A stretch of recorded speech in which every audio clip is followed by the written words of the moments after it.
Me friends and ఫ్యామిలీతో సరదాగా బయటకు వెళ్ళటానికి కారు లేదా అయితే వెంటనే ఈ నెంబర్కి కాల్ చేయండి. నమస్తే, వెల్కమ్ టు సుమన్ టీవీ. ప్రస్తుతం మనతో పాటు ఉన్నారు ఫ్యామిలీ కౌన్సిలర్ రజనీ రామ గారు. నమస్తే మ్యామ్. నమస్తే నవీన. మ్యామ్, ప్రేమ, స్నేహం, సెక్స్ మధ్యలో వ్యత్యాసాన్ని గుర్తించాలి అంటే ఎలా అంటారు? అంటే రిలేషన్షిప్లో ఒక్కొక్కరు ప్రేమగా మాట్లాడతారు, ఒక్కొక్కరు స్నేహపూర్వకంగా ఉంటారు, ఒక్కొక్కరు వేరే విధంగా ఉంటారు. ముందు అలా ఉంటారు, తర్వాత ఇంకొకలా ఉంటారు, మోసాలు జరుగుతూ ఉంటాయి. అంటే మూడిటిని మనము గుర్తించాలంటే ఒక రిలేషన్షిప్ మీద తెలిసిపోతుంది మనకి. నవీన గారు, మనం చూస్తున్నాం బయట చాలామంది వాళ్ళ కళ్ళల్లో, గుండెల్లో ఉన్నది ఏదైనా కళ్ళల్లో ఖచ్చితంగా కనిపిస్తుంది. తర్వాత వాళ్ళ మాటల్లో కూడా తెలుస్తుంది, వాళ్ళ స్మైల్లో తెలుస్తుంది, వాళ్ళ బాడీ లాంగ్వేజ్లో తెలుస్తుంది. ఖచ్చితంగా అది ఆపోజిట్ పార్టీ అర్థం చేసుకోగలరు, అర్థమైపోతుంది మనకి. మనం అర్థం కానట్టు నటించుతాం. మనం అంటే మనం కాదు, యువతలు ఎవరైతే ఉన్నారో వాళ్ళు. ఎందుకు నటించకపోతే మళ్ళీ అతనికి ఫీలింగ్స్ పెంచిన వాళ్ళం అవుతాం, అమ్మాయి అయినా అబ్బాయి అయినా. కాబట్టి అర్థం కానట్టు గుర్తించినట్టు ఉంటుంటారు. అది మంచి పద్ధతి, అలా ఉండటం అనేది ఎంకరేజ్ చేయకూడదు. ఇప్పుడు ప్రేమ అనేది, ఆ ప్రేమ వేరే తెలిసిపోతుంది. ఇష్టంగా మాట్లాడుతూ ఉంటారు, నైస్గా మాట్లాడుతూ ఉంటారు, మంచిగా మాట్లాడుతూ ఉంటారు. ఈ మాటల వల్ల మనం కనిపెట్టగలుగుతాం. తర్వాత తను ఎక్కడన్నా కష్టపడిపోతుందేమో అని ఆలోచిస్తూ ఉంటారు. అబ్బాయినైనా సరే, అమ్మాయిలు విపరీతంగా ఇష్టపడుతున్నప్పుడు, నేను ఈ రోజులను బట్టి అది ప్రేమ అని నేను చెప్పలేను నవీన గారు. ఇన్ఫాక్చుయేషన్ అంటారా? అంతే. ఆకర్షణ, బాగా ఆకర్షణ, అట్రాక్షన్. ఈ అట్రాక్షన్ ఒక ఏ వయసుకి ఆ వయసు తీసుకోండి. ఒక 12-13 ఏళ్ళు వచ్చిన పిల్లల్ని నేను బాగా గమనిస్తుంటాను. అక్కడి నుంచి చూసుకుంటే పైకి పెద్ద వయసు వచ్చే కొద్ది పిల్లలు, 13 ఏళ్ల పిల్లల్ని తీసుకుంటే వాళ్ళు చెప్తారు నాకంతా తెలుసు. మరంతా అంటే ఏంటో. 16 ఏళ్ల పిల్లల్ని తీసుకోండి, అరే నాకు అన్నీ తెలుసు, నాకేం చెప్పకు. ఒక 20 ఏళ్ళ వాళ్ళని తీసుకుంటే, 20 ఏళ్ళు వచ్చి నాకు నువ్వు చెప్పాలా. ఒక 30 ఏళ్ళ వాళ్ళని తీసుకోండి, నాకు ఇంత వయసు వచ్చింది, నాకు చెప్పాలా ఇంకా 30కే. ఇంకా అక్కడి నుంచి ఓకే అంటూ ఉంటారు. అంటే మరి వాళ్ళకేం తెలుసు కదా. వీళ్ళు అనుకుంటారు వాళ్ళు అనుకున్నదే కరెక్టు, వాళ్ళకి అన్నీ తెలుసు, తను వెళుతున్న రూటు మంచిది అని కూడా తెలుసు వాళ్ళకి, వాళ్ళ మనసులో వాళ్ళకి. అది వాళ్ళు తప్పుగా ఉన్నారా చెడుగా ఉన్నారా ఎదుటి వాళ్ళకి అది అర్థమవుతుంది, వాళ్ళకి తెలియదు. ప్రతి వాళ్ళు అలాగే అనుకుంటారు. కాబట్టి అది ఎందుకు అనుకుంటారు అంటే అది అట్రాక్షన్. అవతల వ్యక్తి మీద వాళ్ళకున్న అట్రాక్షన్ వల్ల వాళ్ళకి ప్రేమించేస్తున్నామని, అవతల వాళ్ళు వీళ్ళని బాగా ప్రేమించేస్తున్నారని, తను లేనిదే అవతల వ్యక్తి ఉండలేకపోతున్నారని ఇలాగా ఫీల్ అయిపోతూ ఉంటారు. ఇలా అన్నారు కూడా ఒక మాట్లాడుతాను మేడం. అబ్బాయిలు చాలా మంది ఇప్పుడు అమ్మాయిలు నవ్వుతూ మాట్లాడినా, అతను చూసి నవ్వినా ప్రేమిస్తుంది అని ఫీల్ అయిపోతూ ఉంటారు కదా అబ్బాయిలు. అలాగే అనుకుంటారు. ఎక్కువగా బోల్తా పడేది అబ్బాయిలు కూడా ఉన్నారు, 50-50. ఎవరో ఎక్కువ తక్కువ అని చెప్పలేం. అమ్మాయిలు ఇంకా తొందరగా అట్రాక్ట్ అవుతారు, అబ్బాయిలు కొంచెం లేట్గా అట్రాక్ట్ అయినా అందులోనే ఉండిపోతారు.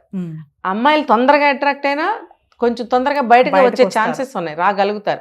వీళ్ళు కొంచెం లేట్గా అందులో పడినా రాలేరు ఇంకా అందులో నుంచి. అలాంటి అబ్బాయిలు ఉంటారు. అదేంటంటే దీనికి అంతటికి అట్రాక్షన్ అండి, అట్రాక్షన్. నిజమైన ప్రేమలు నాకైతే ఎక్కడ కనిపించటం లేదు.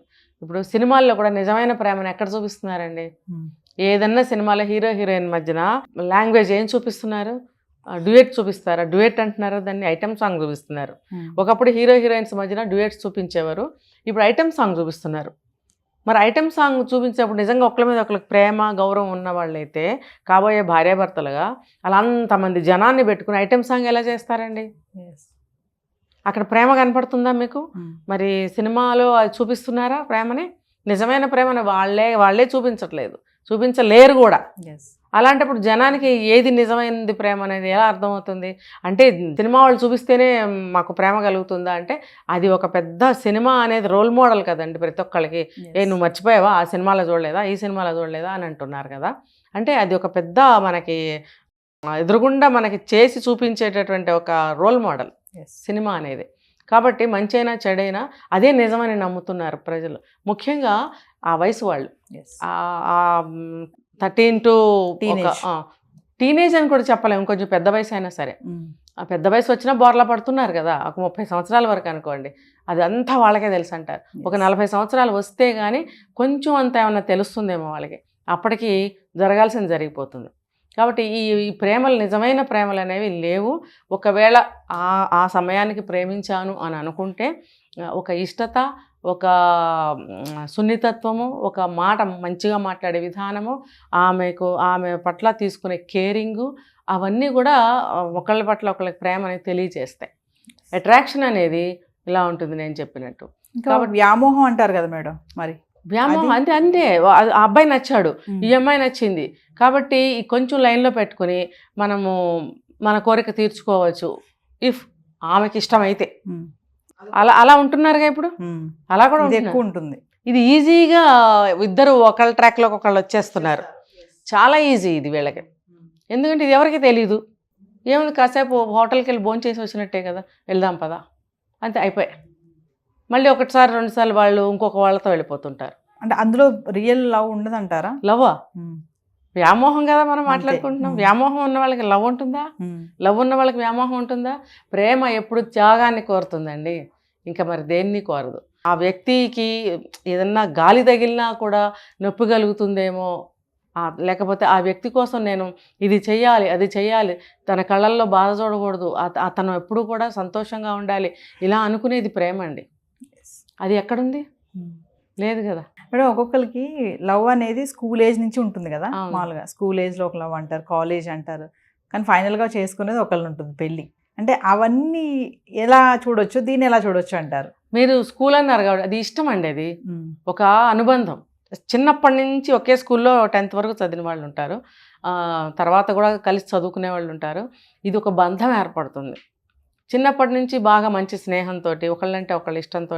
అంటే ఒకళ్ళ ఇద్దరి ఇష్టాలు ఒకటే అవ్వచ్చు, ఒకళ్ళంటే ఒకళ్ళకి వాళ్ళ లక్షణాలను బట్టి ఇష్టత కలగచ్చు. అది 10 ఏళ్ళు కలిసి పెరిగినప్పుడు ఆ బంధం బాగా పెరుగుతుంది వాళ్ళ మధ్యన. అలా వాళ్ళు పెద్ద అయిన తర్వాత కూడా ఇష్టపడి వ్యక్తిత్వాలు నచ్చి పెళ్లి చేసుకోనే దానికి దారి తీస్తుంది. అలాంటి వాళ్ళు కూడా ఉన్నారు. అయితే కేవలం వాళ్ళ వ్యక్తిత్వాలు నచ్చి, వాళ్ళ లక్షణాలు నచ్చి, తర్వాత నేనంటే ఆమెకి చాలా ఇష్టం, నేనంటే అతనికి చాలా ఇష్టం, నా మాట వింటుంది, నా మాట వింటాడు, మాకు అందరిలాగా ఏ ప్రాబ్లం రాదు అనుకున్న తర్వాత పెళ్లి చేసుకుంటారు. అందులో ఏముంది మీరే ఆలోచించండి. అంటే ఒకళ్ళ కోసం ఒకళ్ళకి అనుగుణంగా ఒకళ్ళు లోబడి ఉంటారు అన్నప్పుడే కదా మన పెళ్ళికి మన లైఫ్ బాగుంటుంది, గొడవలు పడకుండా అనే ఒక నిర్ణయానికి వచ్చినప్పుడు పెళ్ళిళ్ళు చేసుకుంటున్నారు. మరి అలాంటి వాళ్ళు బాగానే ఉంటారు బహుశా. అంటే ఇప్పుడు మన జనరేషన్ చూసుకుంటే లవ్ ఇన్ఫాక్చుయేషన్కి తేడా కూడా తెలియట్లేదు కదా మేడం. ఏది లవ్ ఏది ఇన్ఫాక్చుయేషన్ అనేది తెలియట్లేదు. అట్రాక్ట్ అయిపోతున్నారు. ఒక నవ్వు నవ్వితే చాలు నన్ను ప్రేమించేస్తుంది, అబ్బా నన్ను చూసి నవ్వింది, నన్ను చూస్తుంది, అదోలాగా చూసింది నన్ను, అలాంటి టీనేజర్స్కి ఏమైనా చెప్తారు మేడం ఫైనల్గా? ఇప్పుడు ఒకటి చెప్తా చూడండి, అందమైన వస్తువు ఒకటే ఉంటుందా? చాలా ఉంటాయి. ఎన్ని ఉంటాయి? అన్నీ నచ్చుతాయిగా మనకి. ఇప్పుడు ఫస్ట్ ఎవరైతే పరిచయం అయ్యారో వాళ్ళతో కొద్ది రోజులు జర్నీ బాగుంటుంది. తర్వాత ఇంకా అందమైన అమ్మాయి కానీ అబ్బాయి కానీ కనిపించినప్పుడు దానికి ఫిదా అవ్వరా? అవుతారు కదా, నచ్చుతారు కదా. మనం నిజాలే మాట్లాడుకుందాం. నచ్చినప్పుడు అది కూడా నచ్చుతుందిగా. మరి అలాగే 4 అందాలు ఎదురుగా ఉన్నప్పుడు 4 నచ్చుతాయిగా. దాన్ని ఏమంటారంటే దాన్ని లవ్ అనరు, అది అట్రాక్షన్ అంతే. అంతే. అది కేవలం అందాల సృష్టిలో అందాలన్నీ కళ్ళతో ఆనందించవచ్చు, తప్పులేదు. మరి దాన్ని నా వైపు చూసింది కాబట్టి నన్నే ఇష్టపడుతుందని పప్పులో కాలు వేయకండి. అబ్బాయి అయినా అమ్మాయి అయినా సరే, ఆ అబ్బాయి నన్నే చూసి నవ్వాడు అని అంటే నువ్వు బాగున్నావు, నువ్వు నచ్చావు, నీ మాట నచ్చింది, మాట్లాడాలనిపించింది, కానీ ఇంకొక అమ్మాయిది కూడా నచ్చింది, ఆ అమ్మాయితో కూడా మంచిగా ఉంటాడు. అంటే ఆ సృష్టిలో ఎన్ని అందాలు ఉన్నా సరే అన్నిటినీ కూడా మనము ఆ కళ్ళతో ఆనందించవచ్చు, ఒక మాటలతో మాట్లాడి మన ఆ ఇష్టాన్ని తీర్చుకోవచ్చు, ఎక్స్ప్రెస్ చేయొచ్చు. బట్ అంత లవ్ కాదు.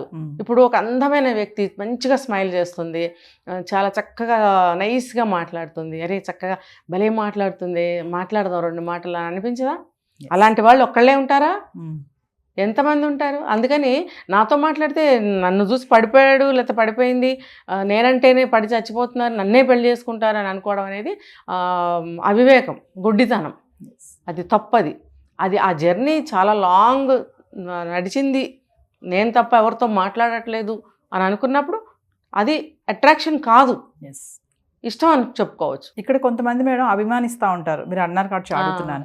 అభిమానాన్ని అవతల వ్యక్తి ప్రేమ అనుకుంటారు. అవును, ఇది అభిమానం. అంటే అతనంటే ప్రేమ కాదు అక్కడ, తనంటే ఒక గౌరవం అవును, చాలా అనమాట. ఆ మాట అన్న గురి. అది, కానీ అవతల వ్యక్తి మాత్రం అది ప్రేమ అనుకుంటారు. అదే కదా ఎక్స్ప్రెస్ చేసే విధానం. ఎస్. ఇప్పుడు దాంట్లో కొంచెం డిస్టెన్స్ చూపించగలగాలి. ఇప్పుడు మీరంటే నాకు చాలా గౌరవము, లేకపోతే చాలా మీరు చెప్పిన ప్రతిదీ నాకు వర్కౌట్ అవుతుంది, ఏదైనా సరే నవీన అని అడగాలి అని నాకు అనిపిస్తుంది. అది అభిమానం. ఎస్. నేను అబ్బాయిని అయి ఉంటే ఒకవేళ అది మీ నుంచి నాకు ఒక వేని నేను ఏర్పరచుకుంటున్నాను కాబట్టి నవీనాన్ని నేను అంత అభిమానం ఉంది తన మీద. తను చెప్పేవన్నీ చాలా బాగుంటాయి, తను చెప్పిన దారిలో వెళ్తే మనకి బాగుంటుంది అని అదొక అభిమానం. అంటే నేను చెప్పిందల్లా నేను మీ మాట వింటున్నాను కాబట్టి నేను ఇంకొకటని మీరు అనుకోకూడదు. అది ప్రేమ అన్నానంటే పడిపోతున్నాడు అని మీరు అనుకోకూడదు. అది అభిమానం.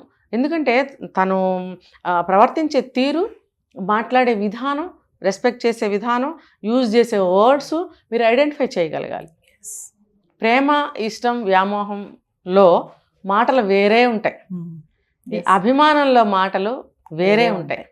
సార్ మీరు చెప్పింది చాలా బాగుంది సార్, అది వర్కౌట్ అయింది సార్, మళ్ళీ నాకు ఇంకొక సమస్య వచ్చింది సార్, దీనికి ఏం చేయాలంటారు? నిజంగా రాత్రంతా నేను మీరు చెప్పిన దాని గురించి ఆలోచించాను, చాలా బాగా అనిపించింది, ఆలోచిస్తుంటే నాకు నిద్ర కూడా పట్టలేదు సార్ అన్నప్పుడు, అమ్మో నా గురించి ఆలోచించి నిద్ర పట్టలేదా అమ్మో అనుకుంటే ఎలా? నువ్వు వేరే ఆలోచిస్తున్నావు, నువ్వు తనన్నది వేరు. అది సరిగ్గా గుర్తుపట్టాలన్నమాట. నీకు గుర్తుపట్టలేకపోతే నువ్వు ఎప్పుడైనా క్లారిటీ తీసుకోవచ్చు. ఏమ్మా కాదు, తీసుకోకపోతే ప్రాబ్లమ్స్ వస్తాయి. ఏంటి మరి ఏమనుకుంటున్నావు నా గురించి, నా ఒపీనియన్ ఏంటి అన్ని వాడికి క్లారిటీ తీసుకోవచ్చు. అంతేగాని గుడ్డిగా వెళ్ళొద్దు.